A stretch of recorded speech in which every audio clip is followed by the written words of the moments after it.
Imagine if today somebody gave you a check for $1 million and you went to deposit it at your bank and the bank said, okay, great, like this will clear in the next 10 business days because it's a big check and the bank has to work it out. So now for those following business days, you'd be walking around with this high energy outputting into the universe of you feeling wealthy and abundant and happy and excited and satisfied.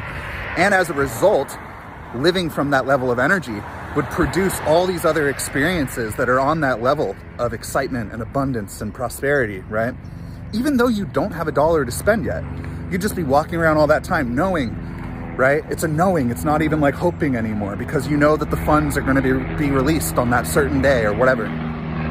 Or imagine if somebody came to you today and said, hey, here's your dream job. They just offer you your dream job. It's the perfect career that you've always wanted. And they say, you start in 2 weeks.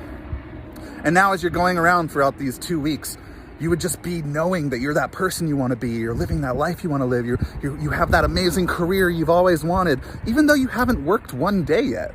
You're just walking around and operating from this level of energy, of excitement and joy, satisfaction. And as a result, because that's where your energy is, you become a vibrational match to all these other experiences that are so joyful and so abundant and so satisfying, right? So comfortable and all this.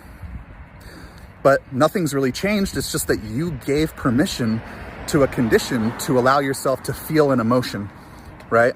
And I truly believe that if we can generate that emotion first, if we can conjure the emotion that we want to conjure, then many manifestations can come to match that vibration, right? And we see it all the time, like in the work of Dr. Joe Dispenza, for instance, where these people with terminal illnesses, they're able to heal themselves because they're able to occupy an identity that says I'm already healed, and to be able to sustain it long enough until physical reality captures or catches up to the energy, right?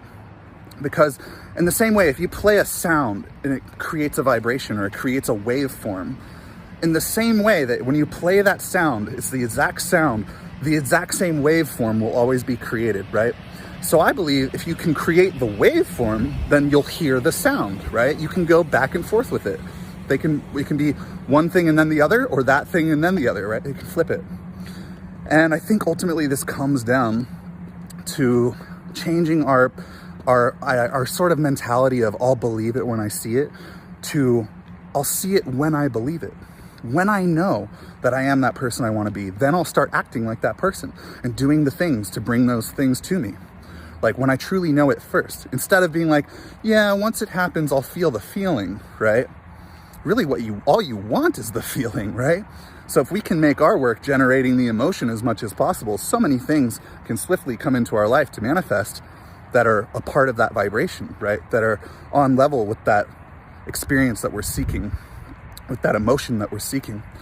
And at the same time, I understand all of this intellectually, but even still, if I were to operate from feeling that feeling of being just handed the $1 million or whatever, I can do it for a while, but still, the doubt starts to creep in and it steals the good seed that you've planted, right?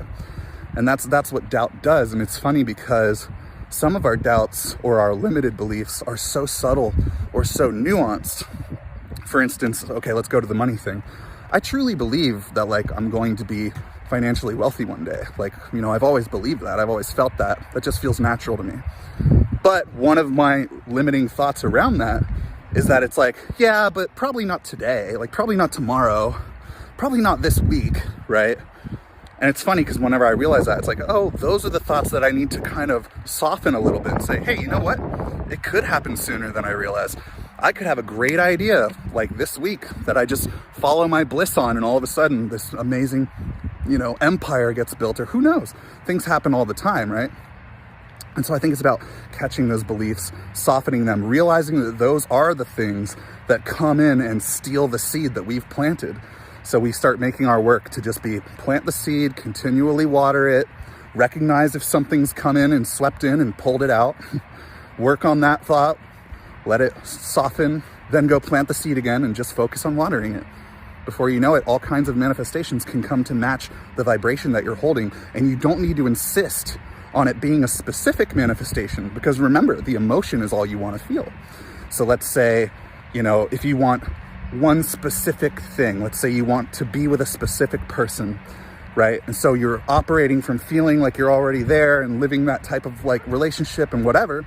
And then if another person comes in, don't just be so quick to like deflect them, be like, no, I'm looking over here, because again, what you want is the emotion that you think the experience is going to provide.